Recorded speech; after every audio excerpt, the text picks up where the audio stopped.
What is going on, everybody? I am back today. Very excited to be here with you today because I'm going to be talking about my most anticipated film of the entire year. If you've been following me on YouTube for a while, you probably know because I've mentioned it before. Yorgos Lanthimos is one of my favorite working directors right now. I would consider the man a genius. He comes up with some of the most unique concepts for film. And what I love is he is willing to dissect and critique the human experience in a way that is challenging, sometimes controversial, sometimes very disturbing. And I love that. I love filmmakers that are able to take risks and to really challenge you. And the other thing I love about Yorgos is his films are darkly comedic in a way that is so sadistic and just really unique to him. There are not a lot of directors that have managed to establish the type of tone that Yorgos has in his films. And anytime the man announces a project, I do not care what it is. I'm there opening day. The first film that I saw from Yorgos was The Lobster. I saw it shortly after it was released in theaters. I watched it at home. And since then, when The Killing of a Sacred Deer was released and The Favorite was released, I've seen all of his films in theaters, and I will continue to support his films in theaters. And I know this was limited release a few weeks ago in a couple different states. Unfortunately, it did not come to Ohio, so I saw it the first day that I possibly got the opportunity to, and the film I'm going to be discussing with you today is Poor Things. Poor Things is directed by Yorgos Lanthimos. Brought back to life by an unorthodox scientist, a young woman runs off with a lawyer on a whirlwind adventure across the continent. Free from the prejudices of her times, she grows steadfast in her purpose to stand for equality and liberation. So, as I said, knowing Lanthimos, very excited to go watch this movie. Didn't really know what to expect other than I knew what the premise of the book was about, so I had kind of an idea of what I was getting into, but I did not realize that I was getting into my favorite film of the year, possibly my favorite film that Yorgos Lanthimos has made, and a contender possibly for one of my new favorite films of all time. And I know I've seen this one time, but I love everything that this movie represents. I love the ideas that it conveys. I love how deep into the human psyche that the movie dives. It poses a ton of questions that we as society see as very taboo and abstract, and really does it in a very intellectual and thoughtful way. I'm really excited to break some of that down for you. I'm really excited to talk about it a little bit, and I'm looking forward to discussing the film today. So at the beginning of the movie, we are introduced to Bella Baxter, played by Emma Stone, who lives at home with a scientist played by Willem Dafoe.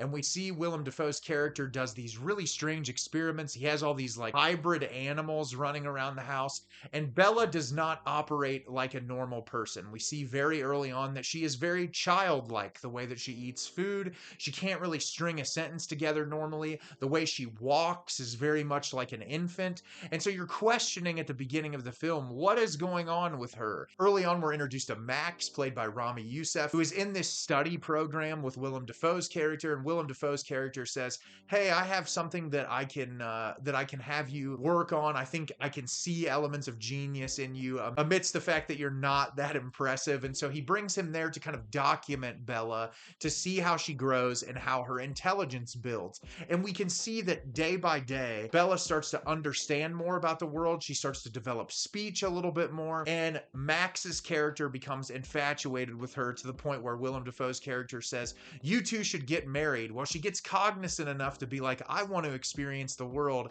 and I want to explore the world." And Duncan, played by Mark Ruffalo, who is a lawyer, comes to sign a contract essentially saying that Bella can't leave the house. She has to stay with her husband and stay with Willem Dafoe's character.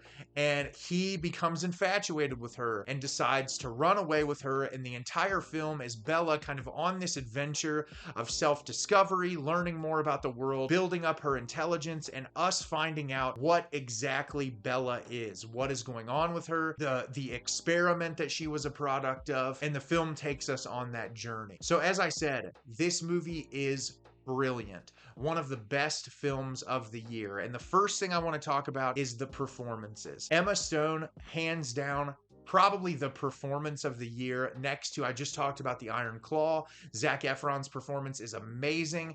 But in the Best Actress category, there are a lot of really great performances this year, but none really as transformative as Emma Stone's performance as Bella Baxter in this. She is required to essentially act like an infant at the beginning of the film and slowly develop cognitive abilities, slowly develop this intellect. And what's interesting is you can see just in the way she moves her body and the way that she interacts with people, her performance is mesmerizing. Every second that she was on screen, I was completely and totally captivated. Willem Dafoe is the other standout in this. His character is absurd and hilarious, and he is so great in every scene that he's in. I also really loved Ramy Youssef's character. Mark Ruffalo is hysterical in this movie. Margaret Qualley's in it briefly. Jerrod Carmichael is fantastic when he's in it. Christopher Abbott shows up at one point. Just brilliant performance on brilliant performance that really just live and breathe this material to create something so unique.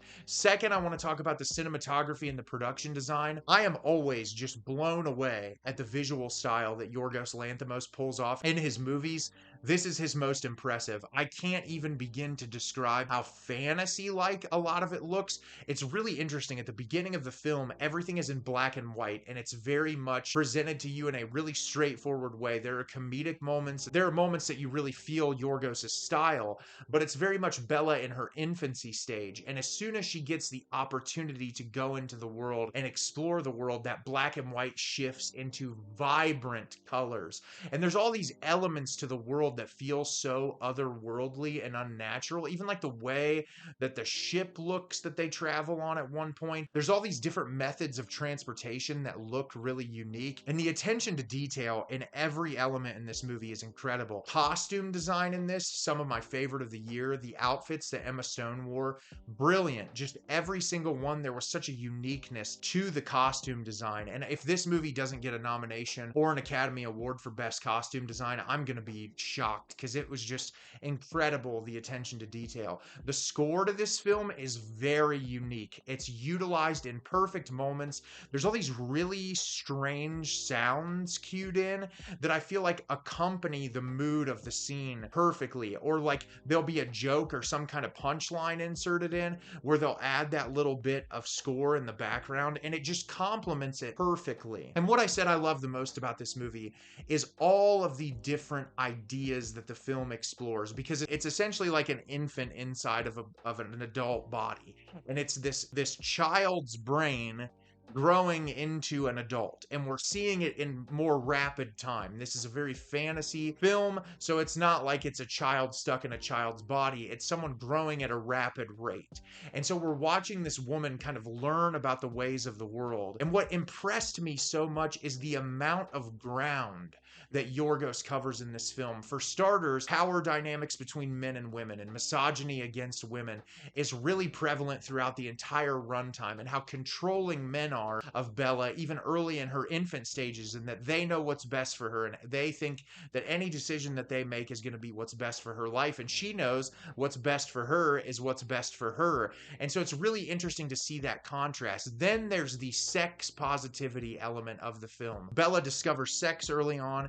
She realizes it's very pleasurable and wants to engage in it, and then she is very soon shamed for her enjoyment of sex. And then when she wants to experiment with sex or do different things that are seemingly out of the normal, she is immediately shamed and ridiculed by societal standard. And I thought it was so indicative of the way that our culture operates, and just how everything that Bella's character represents in that moment is the struggle that women have gone through when it comes to sex positivity. Women have never been able to express their love and desire for sex and sexual pleasure comparatively to men. It's always been frowned upon. Women are treated very differently for that. And I love the way that Yorgos explores that. I think it's so brilliant. It's so poignant.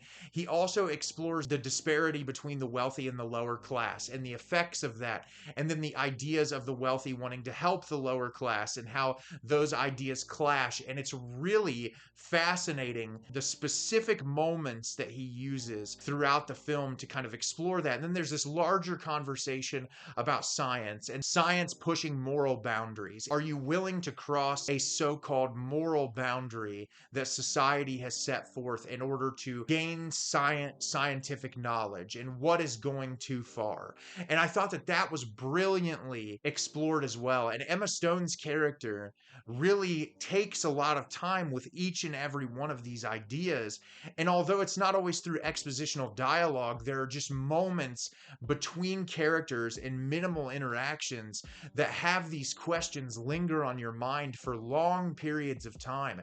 And I was so impressed at the level of ground Yorgos was able to cover in such a short span of time. The movie is 2 hours and 20 minutes, but it doesn't feel like it overstays its welcome whatsoever. It feels like it spends a perfect amount of time in each moment going over exactly what it needs to be effective.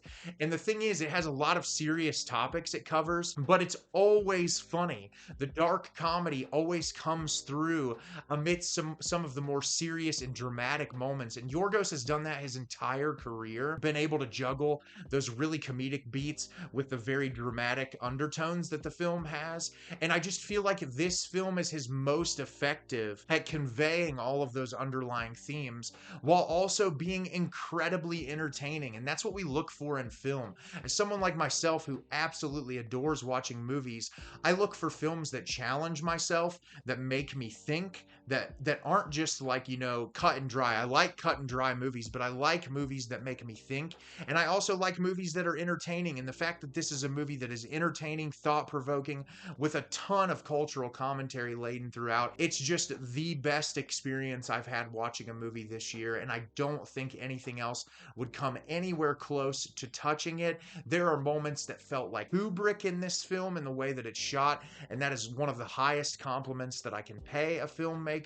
Yorgos is truly a genius of our time, and he is going to continue to make incredible, challenging cinema that is the best of the best. And if you get to see one film for the rest of the year, see Poor Things. It is incredible. So have you seen Poor Things? Did you love it? Did you hate it? Leave me a comment down below. Let me know what you thought. I thought this movie was incredible. Gonna be hard to beat this for my favorite film of the year. As always, if you can like the video and subscribe to the channel, helps me out a lot and lets me know the type of content you're looking for. I'm always putting out new material and look forward to getting more out for you in the near future. And as always, everyone, thank you so much for watching and have a great rest of your day.